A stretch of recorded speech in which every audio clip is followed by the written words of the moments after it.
Item ಯಾವುದೇ ಇರಲಿ try ಮಾಡಿ ಆಚಿ ಚಿಕನ್ ಮಸಾಲಾ.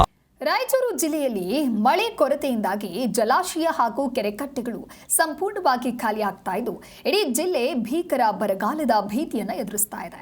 ಸದ್ಯ ಜಿಲ್ಲೆಯ ಸಿರವಾರ ಪಟ್ಟಣದಲ್ಲಿ ನೀರಿನ ಅಭಾವ ಅತ್ಯಂತ ತೀವ್ರವಾಗಿದ್ದು ನಾಗರಿಕರು ಒಂದು ಬಿಂದಿಗೆ ಕುಡಿಯುವ ನೀರಿಗಾಗಿ ಇಡೀ ದಿನ ಕಾಯಬೇಕಾದಂತಹ ಒಂದು ದುಸ್ಥಿತಿ ಎದುರಾಗಿದೆ. ಅದರಲ್ಲೂ ಪಟ್ಟಣದ ವಾರ್ಡ್ ಸಂಖ್ಯೆ 5ರ ಬಸಲಿಂಗಪ್ಪ ಕಾಲೋನಿಯಲ್ಲಿ ಪರಿಸ್ಥಿತಿ ಮಿತಿಮೀರಿತು. ಇಡೀ ಬಡಾವಣೆಗೆ ಕೇವಲ ಒಂದೇ ಒಂದು ನಳದ ಸಂಪರ್ಕ ಇರೋದ್ರಿಂದ ನೀರಿಗಾಗಿ ದಿನನಿತ್ಯ ಮಹಿಳೆಯರ ನಡುವೆ ತೀವ್ರ ಕಿತ್ತಾಟಗಳು ನಡೀತಾ ಇದೆ. ಕಳೆದ 4 ತಿಂಗಳಿನಿಂದ ಈ ಕುಡಿಯುವ ನೀರಿನ ಸಮಸ್ಯೆ ಉಲ್ಬಣಿಸುತ್ತಲೇ ಸಾಗಿದ್ರೂ ಕೂಡ ಸ್ಥಳೀಯ ಪಟ್ಟಣ ಪಂಚಾಯಿತಿ ಅಧಿಕಾರಿಗಳಾಗಲಿ ಅಥವಾ ಜನಪ್ರತಿನಿಧಿಗಳಾಗಲಿ ಯಾವುದೇ ಸೂಕ್ತ ಕ್ರಮವನ್ನು ಕೈಗೊಂಡಿಲ್ಲ. ಈ ಬಗ್ಗೆ ಪ್ರಶ್ನೆಯನ್ನ ಮಾಡಿದ್ರೆ ಅಧಿಕಾರಿಗಳು ನೀರೇ ಇಲ್ಲ, ನಾವು ಎಲ್ಲಿಂದ ತರೋದು ಅಂತ ಹೇಳಿ ಉಡಾಫಿಯ ಉತ್ತರವನ್ನ ಕೊಡ್ತಾ ಇದ್ದು ಇದರಿಂದ ಆಕ್ರೋಶಗೊಂಡಂತ ನಿವಾಸಿಗಳು ಜನಪ್ರತಿನಿಧಿಗಳು ಹಾಗೆ ಅಧಿಕಾರಿಗಳಿಗೆ ಹಿಡಿಶಾಪ ಹಾಕ್ತಾ ಇದ್ದಾರೆ.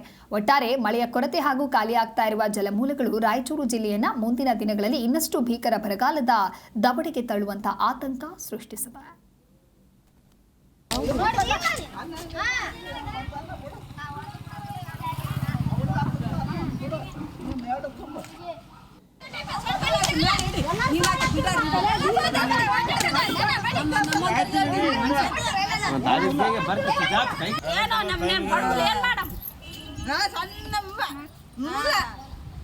ನೀರಿನ ಎಷ್ಟು ದಿನ ಆಯ್ತಮ್ಮ? ಈಗ 1 ತಿಂಗಳ ಮೇಲೆ ಆಯ್ತಾ?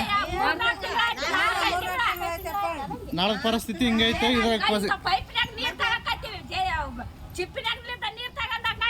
ಹೌದೇನಮ್ಮ?